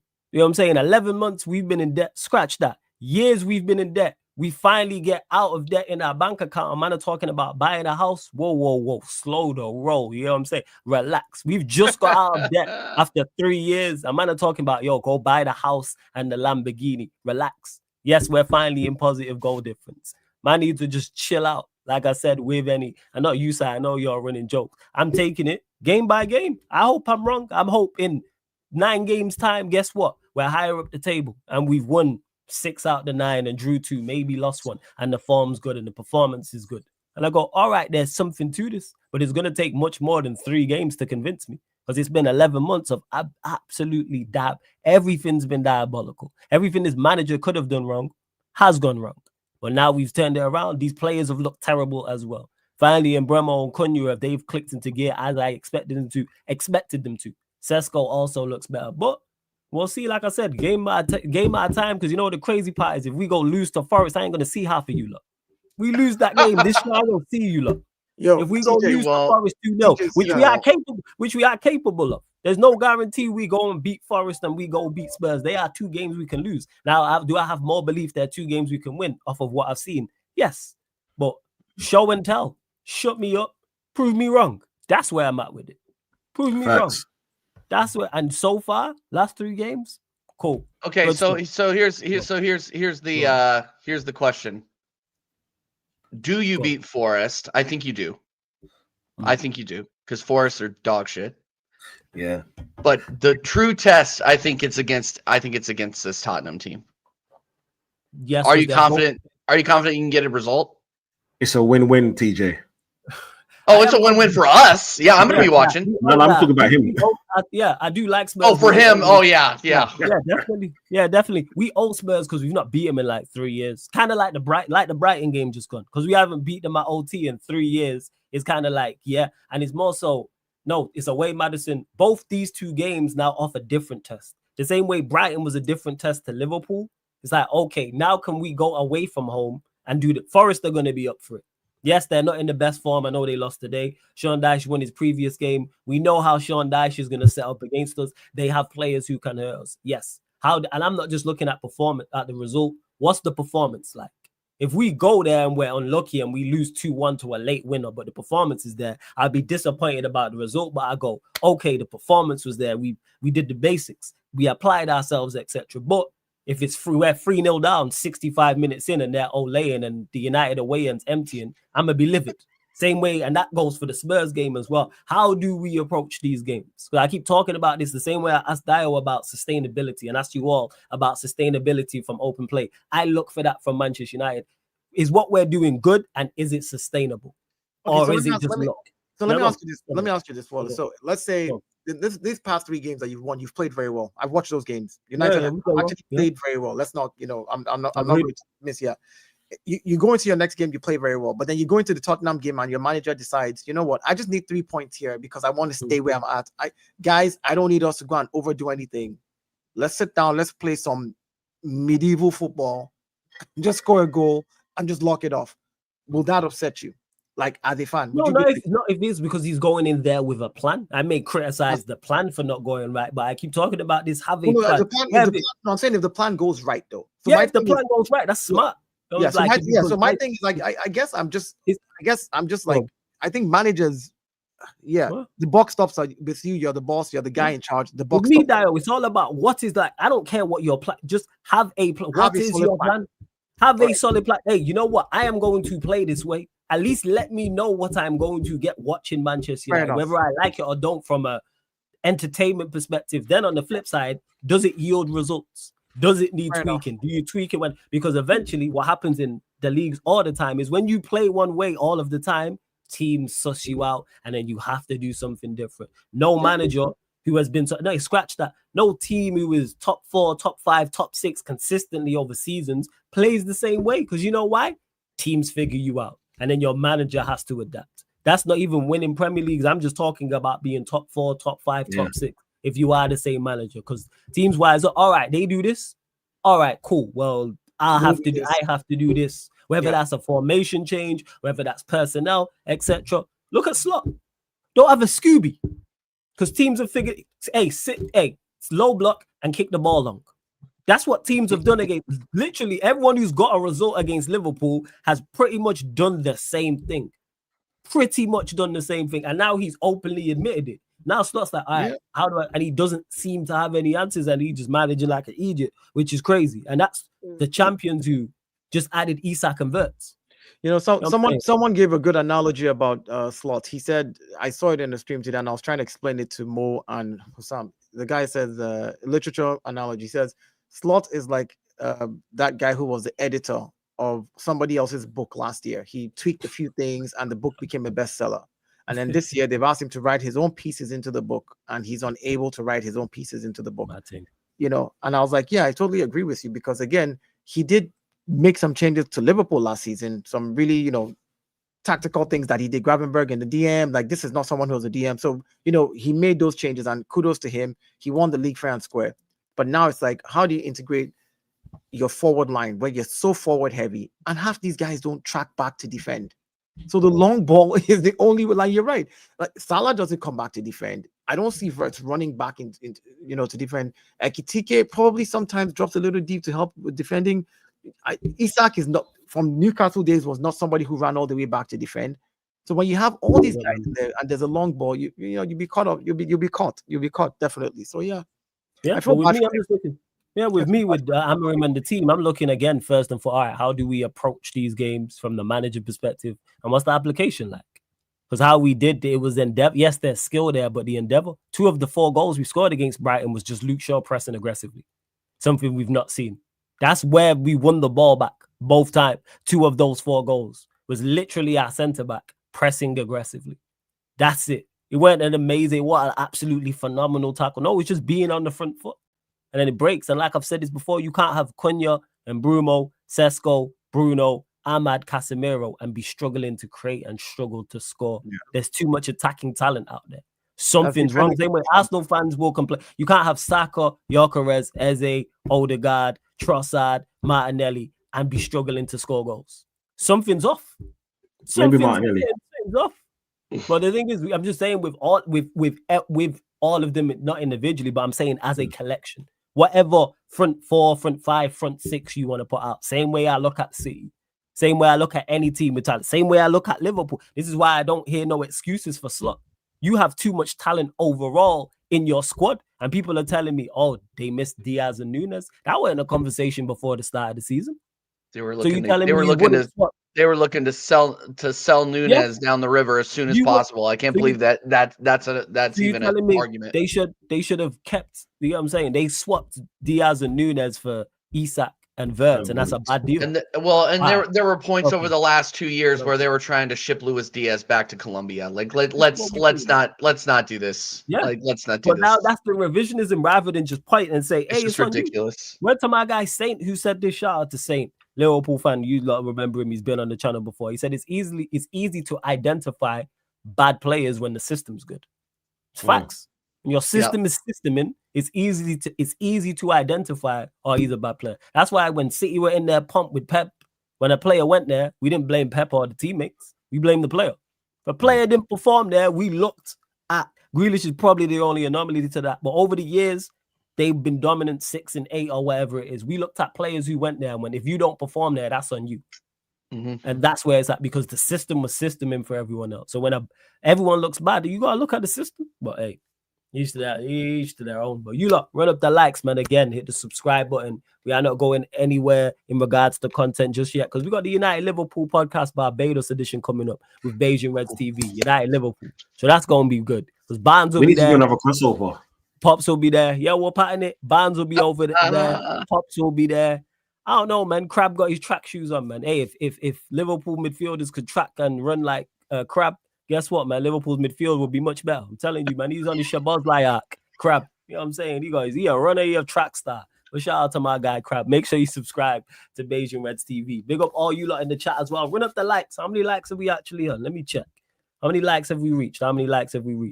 We're at 62 likes, yo. You lot, get us up to 80 likes. Hit the subscribe button here. Sarcasm City TV as well, man. We're at 15,862. 3 more.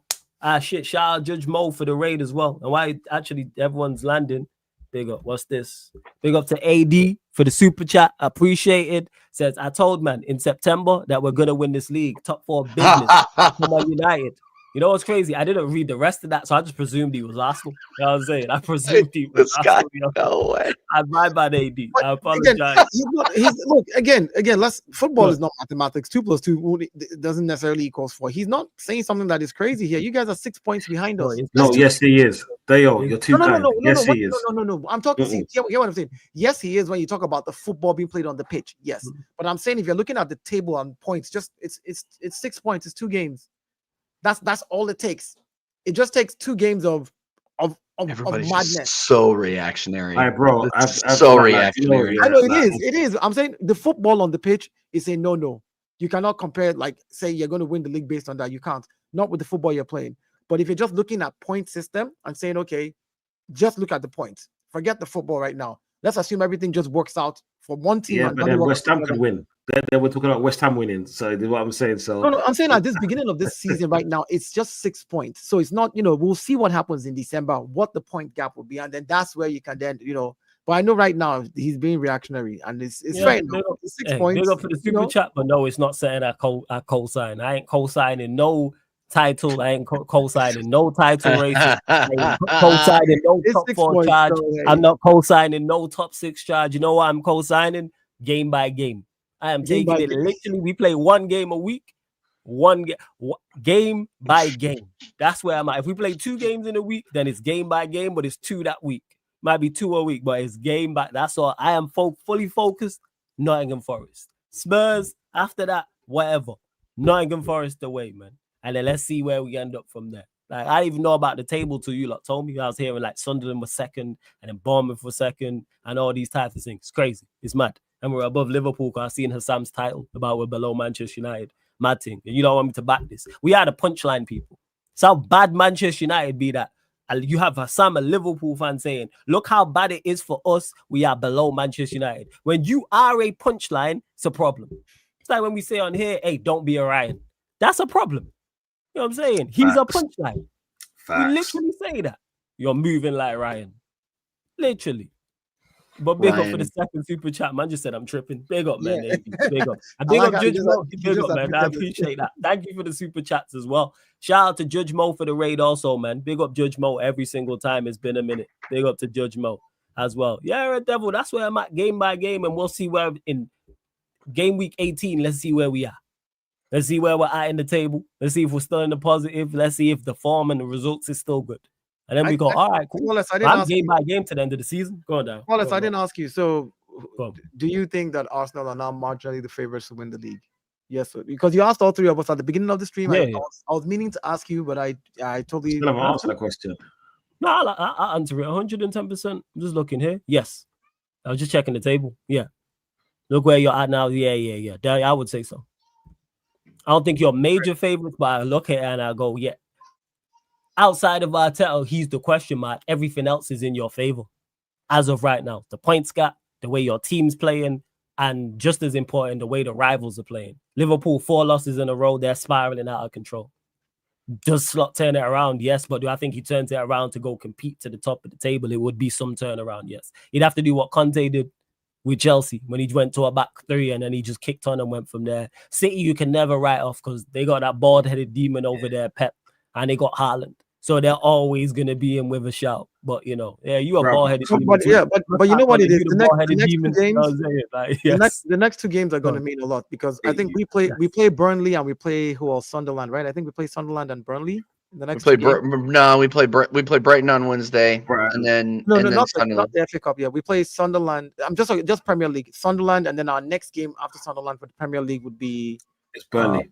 Burnley. So we play Sunderland and Burnley. Yeah. Liverpool play Aston Villa, and they play City. Yeah. So by the time City and Liverpool play, I mean, if we do get our 6 points from the next 2 games. That's what it is. One of them is going to have to drop points in that. And they could lose. They could lose both of those, by the way, like handily. Yeah, handily. Yeah, Liverpool could, or at the same time, they could win against Aston Villa. But one of them has to drop points when it's City and Liverpool playing. Yeah, that's true. Let's just say with Liverpool with that Liverpool match. You got to remember, Aston Villa just beat City today. This is what I'm saying. Yeah. So they're going to be on a massive high going into that that Liverpool match, because let's just say at least City in the last few games have been scoring. Yeah, Liverpool haven't just in the Premier League. So are Liverpool really favourites going into that match? No, they're not.